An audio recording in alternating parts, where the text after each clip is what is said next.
ভালোবাসা ও ভালো লাগার মধ্যে পার্থক্য কি বলতো?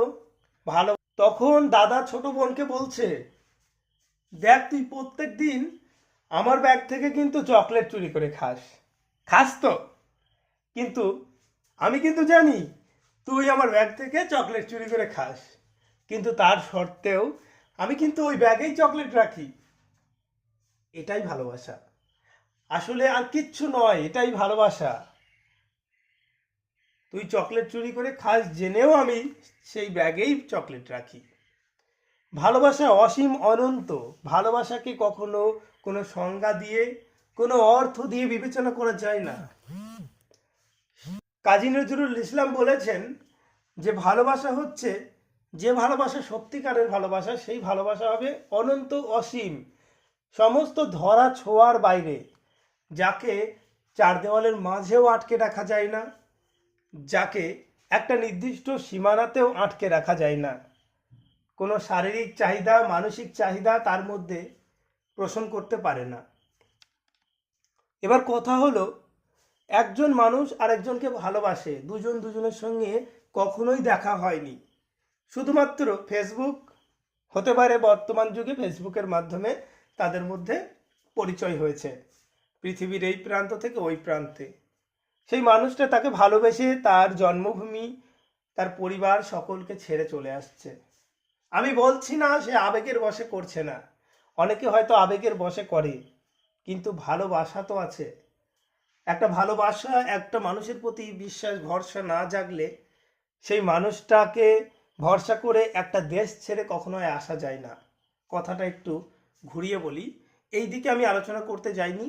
আজকের আলোচনার বিষয় ছিল ভালো লাগা এবং ভালোবাসার মধ্যে পার্থক্য কি, দ্বিতীয়ত ভালোবাসা কি, প্রকৃত ভালোবাসা কি, এবং বর্তমানের কীর্তি মেকি ভালোবাসা কি। বিষয়টা হচ্ছে, গৌতম বুদ্ধের একটা ঘটনা বলি। গৌতম বুদ্ধ একদিন বসেছিল, তার একজন খুব পরিচিত এবং ভালো শিষ্য বুদ্ধদেবকে জিজ্ঞাসা করছেন, মহারাজ, আসলে ভালো লাগা আর ভালোবাসার মধ্যে পার্থক্যটা কি? তখন গৌতম বুদ্ধ তার শিষ্যকে বলছে, ধরো তুমি রাস্তা দিয়ে যাচ্ছ, এমন সময় তোমাদের সামনে বা তোমার সামনে একটা সুন্দর ফুলের গাছ দেখতে পেলে, সেই গাছে প্রচুর ফুল ফুটে আছে, খুব সুন্দর সুন্দর, তুমি কি করবে? তখন শিষ্য উত্তর দেয়, আমি অবশ্যই একটা ফুল ছিঁড়ে নেব। তখন বুদ্ধদেব বলেন, এটাই পার্থক্য ভালো লাগা আর ভালোবাসার মধ্যে। তখন শিষ্য বলে, মহারাজ আমি তো বুঝলাম না। তখন বুদ্ধদেব বলে, দেখো, তুমি যদি সত্যিই ওই ফুল গাছটাকে ভালোবাসতে তাহলে কি করতে? তাহলে এই ফুল গাছের যত্ন নিতে, চাইতে যেন আরো ফুল সেই গাছে ফুটে উঠুক। আজকে তুমি তাকে ভালোবাসোনি, তাকে ভালো লেগেছে তোমার, তাই তুমি একটা ছিঁড়ে নিয়েছো। এইটুকুই পার্থক্য ভালো লাগা এবং ভালোবাসার মধ্যে। ভালোবাসার মধ্যে ভালো লাগা থাকবে, কারণ একটা মানুষ কাউকে ভালোবাসে, তার কিছুটা দিক, কিছু একটা অংশ তার ভালো লাগে। সব ভালোবাসার মধ্যে ভালো লাগা আছে, কিন্তু সব ভালো লাগার মধ্যে ভালোবাসা নেই। একজন একজনকে দেখে ভালো লাগতে পারে, এবং আস্তে আস্তে সেই ভালো লাগাটা ভালোবাসায় পরিণত হতে পারে, কিন্তু ভালোবাসা কখনো একদিনে হঠাৎ করে হয়ে যায় না। একটা মানুষকে হঠাৎ করে পরিচয় হয়ে গেল, যেমন আমরা বলি লাভ অ্যাট ফার্স্ট সাইট, দেখার মুহূর্তে তাকে ভালোবেসে ফেললাম, কখনোই না। তাকে ভালো লাগতে পারে, তাকে ভালো লেগেছে, তাকে ভালোবাসেনি। ভালোবাসা কখনো একদিনে হয় না, একটা মুহূর্তে হয়ে যায় না, সেটা হয় ভালো লাগা। আর আমরা এটাকেই ঘুলিয়ে ফেলি ভালো লাগা এবং ভালোবাসার মধ্যে। তাই ভালো লাগার মানুষটাকে নিয়ে আমরা স্বপ্ন দেখতে শুরু করি। আমাদের কখনো ভালো লাগার মানুষটাকে নিয়ে স্বপ্ন দেখা উচিত নয়। আমাদেরকে স্বপ্ন দেখতে হলে ভালোবাসার মানুষটাকে নিয়ে স্বপ্ন দেখতে হবে। এবার ভালো লাগার মানুষটাকে ভালোবাসার মানুষ কিভাবে তৈরি করব, সেটাই হচ্ছে আলোচনার বিষয়। তাই ভিডিওটি স্কিপ করবেন না, আগে শুনুন। ঘটনা হচ্ছে, আমি একজনকে দেখলাম রাস্তার পাশে, আমার ভালো লেগে গেল। তার কিছু একটা দিক, তার একটু কথা বা তার চেহারা বা তার গালের টোল দেখেই হয়তো আমার ভালো লাগলো, কিংবা তার কোঁকড়ানো চুল। এবার যখন আমার ভালো লাগলো, তাকে আমাকে প্রপোজ করতে হবে, মানে আমার মনের কথাটা তাকে জানাতে হবে। এটা এখন বর্তমানে খুব সোজা হয়ে উঠেছে, কিন্তু প্রকৃত ভালোবাসার ক্ষেত্রে সেই মানুষটাকে জানানো কিন্তু এই পৃথিবীর সব থেকে কঠিন কাজ আমি বলে মনে করি। যাই হোক, সেই মানুষটাকে যখন আমি জানিয়ে দিলাম, সেই মানুষটাও আমাকে ভালোবাসলো, দুজনের মধ্যে একটা ভালো লাগার সৃষ্টি হলো। সেও আমার কিছু দেখে পছন্দ করলো, আমিও তাকে দেখে পছন্দ করলাম, এবং এই বিষয়টা আস্তে আস্তে এগিয়ে যাচ্ছে। আমি তাকে জিজ্ঞাসা করছি তার ভালো জিনিসগুলো, সে তার ভালো দিকটাকে তুলে ধরছে আমার উপর, আয়নার সামনে ভালো দিকটাকে তুলে ধরছে, আমিও কিন্তু আমার ভালো দিকটাকে তার সামনে তুলে ধরছি। এইরকমভাবে কিছু সময় কাটে যায়, কিছু সময় কাটতে কাটতে তার কিছু জিনিস আমার ভালো লাগে, আমারও কিছু জিনিস তার ভালো লাগে। এইভাবে কিন্তু আস্তে আস্তে সম্পর্কটা গভীরতায় পৌঁছায়। সম্পর্কটা দুজনের মধ্যে আস্তে আস্তে আরো কাছে নিয়ে আসে দুজন দুজনকে। তারপরে সেই সম্পর্কটা একটা বিবাহ বন্ধনে আবদ্ধ হয়ে যায়। এরকম অনেক সম্পর্কের ক্ষেত্রে হয়, আবার অনেক সম্পর্ক ভেঙেও যায়, অনেক সম্পর্ক শেষ হয়ে যায়। এই পৃথিবীতে অনেক সম্পর্ক শেষ হয়ে যায়।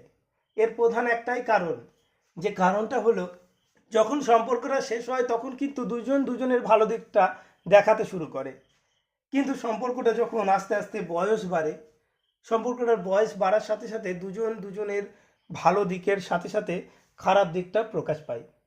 তখন বিপরীত দিকের মানুষটা চিন্তা করতে থাকে আমার সামনের মানুষটা হয়তো পরিবর্তন হয়ে যাচ্ছে। না বন্ধু, সে পরিবর্তন হচ্ছে না, সে তার ভালো দিকটা দেখিয়েছিল, তার সঙ্গে সঙ্গে তার খারাপ দিকটাও এখন দেখাচ্ছে, বা আপনি দেখতে পাচ্ছেন। আয়নায় যদি মুখ দেখতে চান তার পিছনে পাড়া কিন্তু লাগাতেই হবে, না হলে স্বচ্ছ কাচের ওপারে যা আছে সেটাই আপনি দেখতে পারবেন, কখনো আয়নায় আপনার মুখ দেখা হবে না।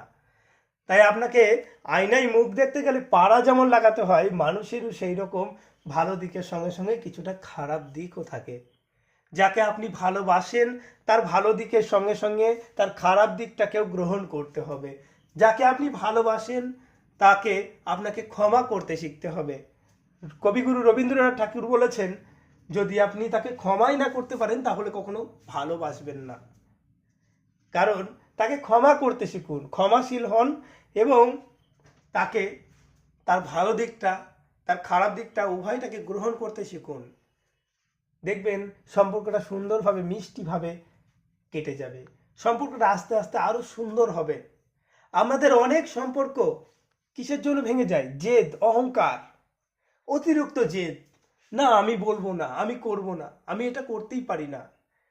সন্দেহ, সন্দেহ খুব খারাপ জিনিস। একটা সম্পর্ক শেষ হওয়ার জন্য এক জার দুধে, মানে এক পুকুর ভরা দুধে যদি আপনি একটা লেবু চিপে দেন,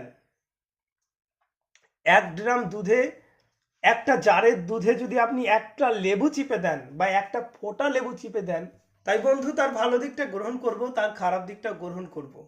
আর এই গ্রহণ করার মাধ্যমে দুজন দুজনকে বোঝার মাধ্যমে সম্পর্কটা আস্তে আস্তে আরো দৃঢ় হবে, সম্পর্কগুলো শেষ হয়ে যাবে না। বর্তমানে সম্পর্কগুলো যে বিষয়টা নিয়ে কথা বলছিলাম, এটা হচ্ছে আমাদের অতিরিক্ত জেদ, অতিরিক্ত অহংকার, সন্দেহ, এইসবের জন্য আমাদের সম্পর্কগুলো কিন্তু শেষ হয়ে যাচ্ছে। একজন একজনকে সন্দেহ করছি, দেখবেন যে বেশি সন্দেহ করে সেই কিন্তু খারাপ, কারণ সে নিজেকে দিয়ে অপরকে বিচার করে। একটা মেয়ে একটা ছেলের মধ্যে সম্পর্ক সৃষ্টি হয়েছে, এবার মেয়েটা বা ছেলেটা যে কোনো একজন অন্যজনের সঙ্গে রিলেশন রাখছে, তার মাঝে সে কিন্তু অপরজনকে, সে নিজে রাখছে কিন্তু অপরজনকে বারবার খোঁচাতে থাকবে, বারবার সন্দেহ করতে থাকবে, সে আমার মতো করছে না তো। মানুষ যেরকম হয় তার নিজেকে দিয়ে তো বিচার করবে, অপরকে দিয়ে তো আমি কখনো অপরকে বিচার করব যখন, তখন কিন্তু আমাকে দিয়েই বিচার করব, কারণ আমি আমাকেই চিনি। আমি একজনের ডাক্তার হতে পারি না, তার আগে আমাকে অসুখ বুঝতে হবে, আর অসুখটা কিন্তু আমার মধ্যে করে আমার যখন অসুখটা হয়েছিল আমি কি ফিল করেছিলাম সেই হিসাবেই কিন্তু ট্রিটমেন্টটা। বিষয়টা হচ্ছে সে কিন্তু নিজেকে দিয়েই তাকে বিচার করতে যায়, আর এই বিচার করার ক্ষেত্রেই অনেক সম্পর্ক শেষ হয়ে যায়, ভেঙে চুরমার হয়ে যায়।